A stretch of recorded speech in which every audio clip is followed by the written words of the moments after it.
Alors aujourd'hui, je suis coordinatrice d'un groupe d'avocats internationaux qui travaillent pour un sous-comité d'un sous-comité des Nations Unies. Donc aux Nations Unies, vous avez un bureau spécialisé en droit et en affaires spatiales. Ce bureau a un sous-comité technique qui réfléchit de beaucoup de différentes questions du spatial, dont une qui est la défense planétaire, c'est-à-dire qu'est-ce qui se passe si un astéroïde arrive sur Terre, comment pouvoir s'en protéger.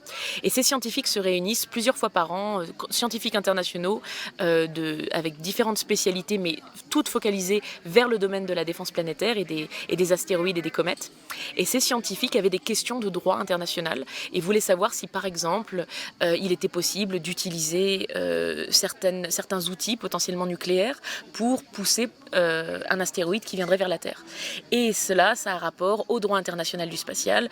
Et nous avons donc une équipe de 15 avocats qui viennent de Mexico, d'Italie, de France, de Chine, de partout. Nous avons tous ces avocats ensemble qui doivent travailler et qui ont travaillé depuis ces 2 dernières années à rédiger un rapport qui va être présenté à l'automne à ce groupe des Nations Unies, en tout cas mandaté par les Nations Unies, pour donner des solutions et des réponses en tout cas à ce qui existe actuellement dans le droit international.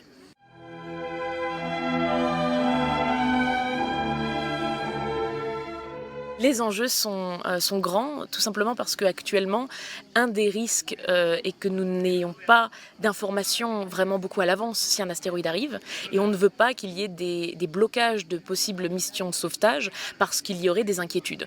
Un exemple que je vais vous donner, c'est si un pays qui a les capacités d'envoyer quelque chose pour protéger d'un astéroïde n'est pas directement affecté mais veut aider, est-ce que ce pays est protégé et peut envoyer une mission sans que s'il y a quelque chose de négatif qui se produise, par exemple il envoie quelque chose et il y a un bout qui se détache et qui tombe sur un autre pays, est-ce que l'autre pays à ce moment-là irait les poursuivre en justice? C'est le genre de choses auxquelles on ne pense pas directement, mais un gouvernement ne va pas forcément envoyer une mission et aider s'il pense qu'il va y avoir des choses négatives qui vont leur arriver en retour de cette aide potentielle. Donc nous travaillons à l'avance, de la même façon que les scientifiques travaillent à l'avance pour prévoir ces missions. Eh bien nous regardons le droit international et la politique spatiale internationale pour nous assurer que nous avons suffisamment de connaissances pour que quand des objets sont lancés ou quand des missions sont construites, eh bien le travail politique et juridique soit fait.